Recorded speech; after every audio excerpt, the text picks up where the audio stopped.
John, we just want to let you know that we're such big fans of you. We're gonna feed him grapes too. John Foss interviews in sweats. I think you should like shave your head or something.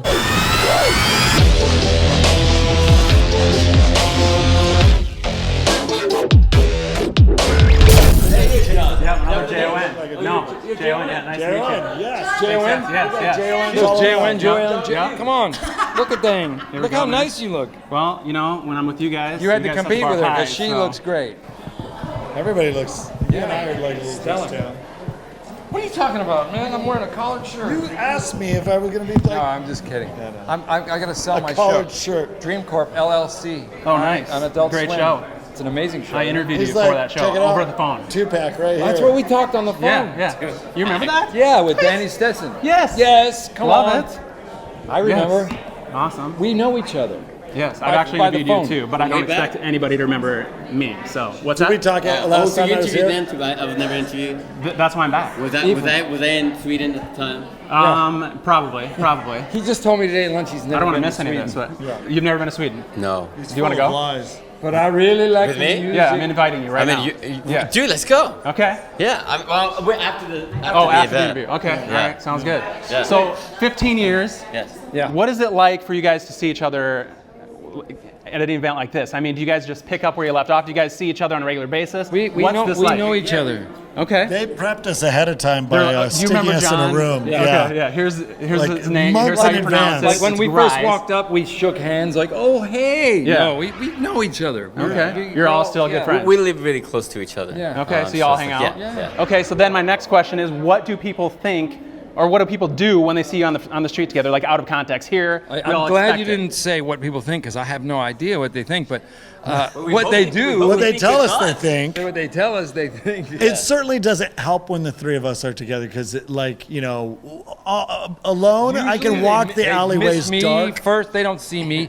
They might see him, and then they kind of hear his voice, Or we'll- and they go, "Oh, that's it." And Or they we'll see him, both and go they're like, look at "It's them, a make definite." eyes at Yeah. Efren. Yeah. Efren They'll is see just sitting there Efren, like, and then we know we're done. Yeah. So, Yeah. actually, because I invited a friend today, he's actually the manager at the Red Cow. Oh, okay. He couldn't come because he was working, wow. but then Yeah. later he texted me, he's like, they're here, people are going crazy. nice So- red cow People don't crop right there. Boom. Yeah. This is Delicious we gotta make food. money, man. The food was great, wasn't it? Yeah, Food was great. Service was better. All right. Yeah. Cool. They were both great. Yeah, anyways. Random question. At the beginning of the movie, when you throw the figurine out the window, is that a thing? Do people do that? It's hilarious. It is a but thing like, now, Okay, I believe. was that something that Jared Hess in I his think childhood? he did. I think Okay. he did. I mean, we've all dragged things behind us, our Blown vehicles. things up, We have? or- Yeah, for entertainment or for. I've never done that. Toys. You That's know. not a Minnesota thing, I guess. That needs to be in your resume. Okay, You could have I'm gonna that. do it on the way home. Yeah. I We'll had see. Tonka toys as a kid. My brother threw them in the lake. He just Yeah. wanted to see him sink. Yeah. My And younger watch me brothers, cry, my you younger know? brothers misbehave. We tie them on the bike and then we That's right, drag them drag down 'em the behind the street. That's when you know it's love. Exactly. Yeah. Yeah. Love so hurts. I think one of the best things about this film that sets it apart from other films is that it's a comedy, obviously, but you guys play it so straight. And here's the key: subtle. How did you guys all know to do that? Was that directing, or did you guys read the script? And Honestly, really, we're all kind of super amazing. well, there's that. It's reading and it's using your instincts, and we were just killing it out there. Yeah, totally. Well, did you have anybody come in that was maybe going to try to steal Absolutely the show? not. And you guys were like, no, hey. no. The people that came in that tried too hard, we stuffed. Mm-hmm. And there were a couple that came in and really tried hard and was like, no, you're missing what this movie is, and it's not a show for you. So stop. Those were all the new actors. We were kind of like a cult before. They'd come in and we'd surround them in our robes, our Napoleon Yeah, robes, right. and it's just like, this is how you do it. You don't belong here, so do your scene and get out. That's perfect. In all honesty, it's an independent film where mostly everyone, in front of the camera. Yeah, people in front of the camera lens and people behind the camera lens, they knew each other, and once we all got on board to work together, it was a family, and we all really felt at home. So it wasn't work for us; it was just something that we enjoyed doing. And I think also what you had said about, just to get on a serious note, along with Efren here. Finally, we're getting there.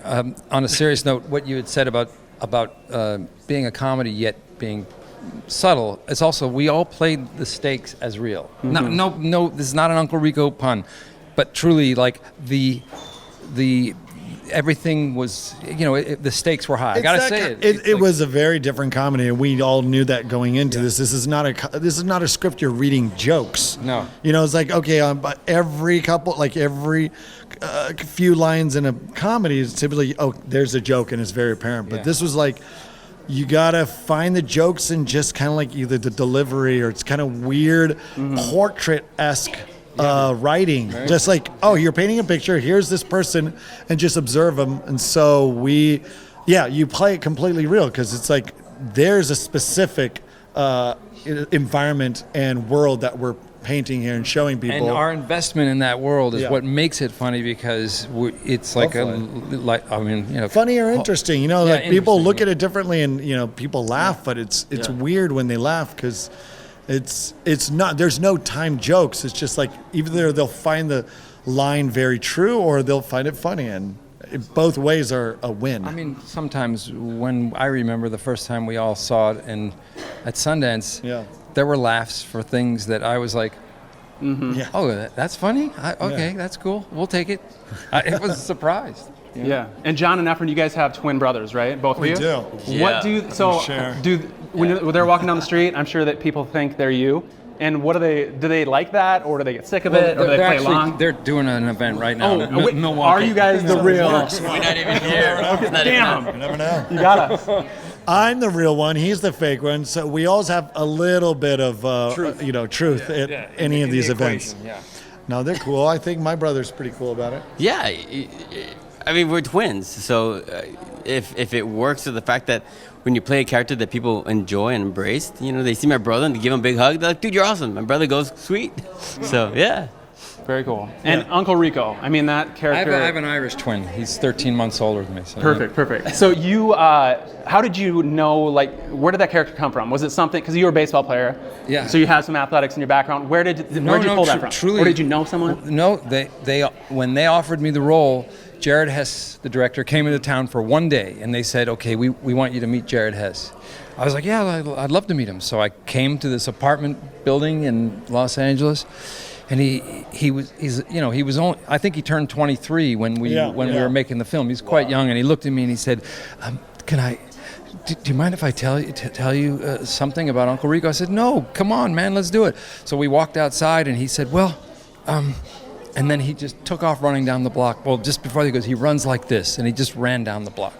Then he walked back and he said, he's kind of a mixture of David Hasselhoff meets Burt Reynolds meets Elvis. And I said, say no more. That's done. That was it. All right, and Uncle Rico was born right there. That's it. Very cool. That was it. So do you ever find yourself, do all of you guys still play the characters every once in a while, for special events or just to screw with people, or? He'll do my stupid voice all the time. That's the only thing. And it's irksome, and honestly, I'm gonna kill you. Pedro's all right, but it's all the rest of all the rest of the characters, even from even Grandma to Kip and Donnie, right? The bully. They're all so great. Even LaFonda, they're wonderful characters, very rich, and well written. Definitely. So, it's hot as hell in here. Sorry. He's melting. Don't melt. So okay. Take your coat off. Well, I need that for the mic. Oh yeah. So otherwise, I can just hold it here like a napkin. Tiny microphone. Put it on the little. Just don't shave your head. What's that? Don't shave your head. You learned the hard way. Like that? Yes, hard way. So obviously you guys all get along very well. Yes. But you had to be pissed when that guy hit you in the face with a steak. No, that was real. Actually, I was happy because we were doing that take after take, and as soon as he hit me, I was like, finally, it's over. We can go back to the trailer. Yeah. Well, you didn't have trailers, I was did you? trying to Not quite. soft it. And then finally I said, look, I can't hit him unless I just chuck the steak. And he looked at me and he goes, so chuck it. And so I just said, give me a bigger piece of meat. And I hit him. And the craziest... No ill feelings. No, it was great. I was impressed. I was like, good job. Greatest moment of my acting career, and I wasn't even on camera. Well, that was... And you took Kip's steak. Yeah. Which is perfect for the character. Yeah, see. Did someone eat that steak?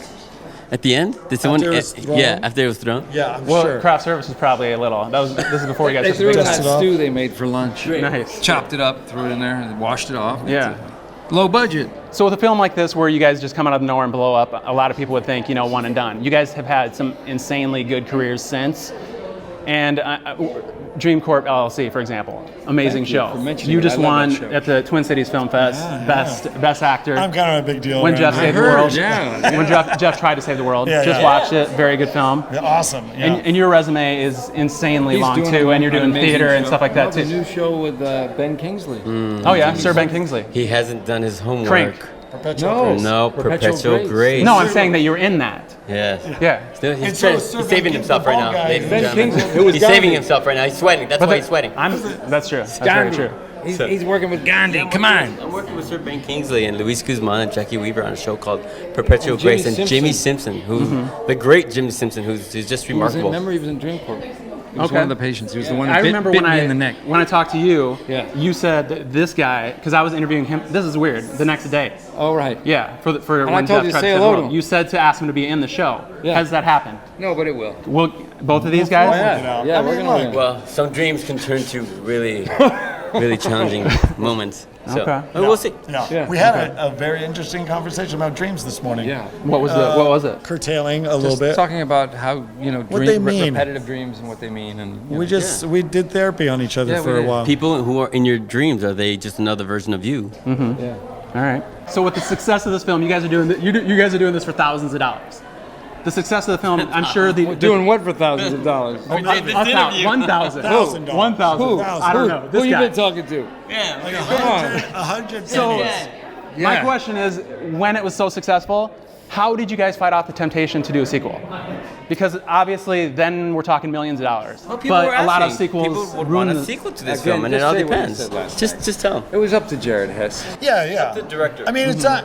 It's you could say, but it's not like one person can like just make it all happen. It's really Jared Hess who created the show. This is his call, and that's why I think we were all universally behind. Like, Whatever it's he his decided, call. If yeah. he wants to, then we'll consider it. And if he doesn't want to, we're not going to do it. Okay. So Very cool. We're just So waiting you on did him. the cartoon. Yeah. Is there a chance of something else, a TV show? You tell me, a movie? we 'Cause don't know. I've heard you say that you want to do more TV. Yeah, well, So- I mean, I just tell people I don't think the world of Napoleon is dead yet. Okay. It all depends on the a- audience and the studio. That's a gut feeling. That's not a hint, That's not hint, a wink, hint. wink. Yeah. So this guy was going strong when Napoleon Dynamite came out, as far as acting goes. You were more behind the scenes, Yeah. and you had recently retired. Would you guys? Did you ever see Blades of Glory? That came out afterwards, though. Yeah. I'm talking He's talking before when it happened. Before Napoleon Dynamite. Yes, you're right. No, This I guy had has quit this acting. film I had. Yeah. I had quit Would you acting. guys still be acting if it wasn't for this movie? I don't know if I would. I don't know if it wasn't for this movie. Probably not, for sure. 100% not. Can you hold this for a second? I'm going to take your advice. Tiny microphone. I'll hold it. All right. Whoa, man, look at those guns. Boom. He's got guns. Pick that up. That's going to get dirty. All right. So how long have you been working here in the CW? 5 years. All right. Yeah. CW's Twin Cities. You know when they edit it, it's just gonna like cut to him like. This is the intro, and then Yeah, exactly. Who is Dak? It In disappeared. regards to acting, we're artists. Yeah, and it's it's about the art and the art of storytelling. And that's it. Okay. And the fact that we love what we do is we there's a passion to it. all right. So This is the first interview where I've taken off my shirt mid-interview. Wow. So thank you We guys feel- so much. I I appreciate feel it. like. Need that. Seriously. Here you go. there you go. This poor guy. John, we just want to let you know that we're such John big Foss fans of interviews. you. John Foss interviews, John man. Foss interviews. This is how we treat him. We're gonna feed him grapes too. Fine. This is the Do you think service it's kinda that I've woman here? needed my entire life. It's called John Foss Interviews in Sweats. I think you should shave your head or something. I think I need to. But we're going to Sweden. Oh yeah. So I'm going to go tell my wife, talk it over with her, It's check out the better. budget. It's cooler there. Is it? Yeah. Okay. I think it's hot in the summer. It's like daylight all day, right? It's relative. But you're doing good. This is so amazing. We should have started the interview like this. Yeah. But I know you guys got to go. it's not I could do this forever, but thank you guys so much. Thank you. Appreciate it. Thank you very much. Of course, man. This is Hug this dream come true. Sweden, baby. All right, thank you guys. Appreciate it. John Foss interviews, Napoleon Dynamite, 15 years. John Eprin, thank you so much. Appreciate it. You got it, man. You got it. Now it's just me. All right, I'm out.